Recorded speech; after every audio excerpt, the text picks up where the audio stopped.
টমেটোগুলো গ্যাসে ভালো করে ধুয়ে বসিয়ে দিয়েছি। আমরা আজকে টমেটোর চাটনি বানাবো। টমেটোর চাটনি তোমাদের দেখাবো। তেল দেওয়া হয়েছে কড়াইয়ে, তেল দিয়ে ভালো করে একটু তাতিয়ে নিচ্ছি। এখানে মশলা বাটা হয়েছে, টমেটোগুলোকে কাটা হয়েছে। এবার ভালো করে তেল দিয়ে শুকনো লঙ্কা বাটা দিয়ে ফোড়ন দিয়ে ভাজা হচ্ছে কড়াইয়ে। আগে আমরা মশলাগুলোকে জলে মাখিয়ে ভালো করে ধুয়ে নিয়েছি। এরপর এই যে টমেটোগুলোকে ছাড়ছি কড়াইয়ে, হাতা দিয়ে ভালো করে তেলের মধ্যে ফোড়নের সাথে ভাজা হচ্ছে। একটু নুন ছিটিয়ে দিলাম, একটু চিনি দেবো। এরপর কড়াইয়ে টমেটোগুলো ভাজা হচ্ছে ভালো করে, স্লাইস করে পিস করে কেটে নেওয়া হয়েছে। হলুদ দেওয়া হয়েছে, নুন দেওয়া হয়েছে আর ভাজা হচ্ছে ফোড়নের সাথে। এভাবে তোমরা টমেটো চাটনি বানানোর সময় ভেজে নেবে টমেটোগুলোকে ভালো করে। এরপর কাজু কিশমিশ ছড়িয়ে দিলাম। কাজু কিশমিশ আগেই আমরা জলের মধ্যে ভালো করে পেস্ট করে নিয়েছি। এরপর ভালো করে ভাজছি। জল ঢালবো, তবে এখন না, একটু পরে। কাজু কিশমিশগুলোর সাথে টমেটোটাকে ভালো করে হাতা দিয়ে মেখে নিচ্ছি কড়াইয়ে, ভালো করে ভেজে নিচ্ছি।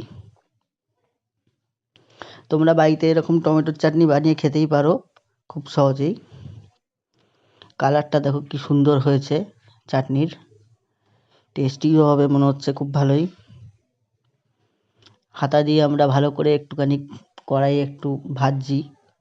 টমেটোর চাটনি হচ্ছে, একটু টেস্ট করে দেখছি কেমন হয়েছে খেতে। ফোড়নটা কিন্তু ভালোই লাগছে মনে হচ্ছে দেখে। টমেটোগুলো বেশ ভালোই লাল আছে। ভাজছি কড়াইয়ের মধ্যে।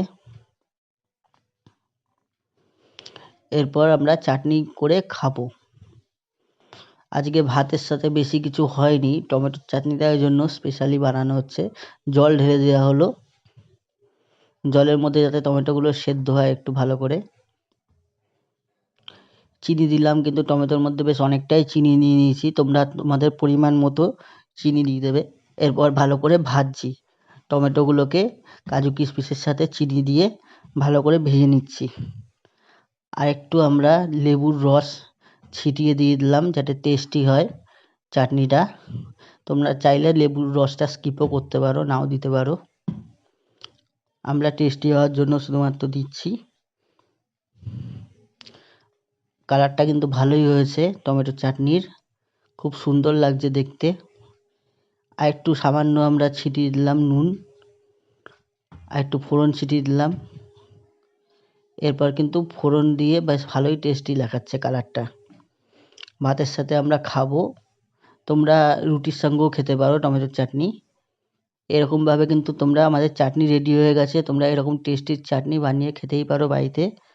দেখে কিন্তু খুব সুন্দরই মনে হচ্ছে, খেতেও ভালো লাগবে আশা করছি। টমেটোর চাটনিটা দেখো কি সুন্দর হয়েছে। তোমরা ভাতের সঙ্গে খেতে পারো। আমরা রুটি বানাচ্ছি, রুটি দিয়ে রাতের বেলা খাবো আর দুপুরবেলা ভাত দিয়ে খাবো। ভিডিওটা ভালো লাগলে লাইক করো।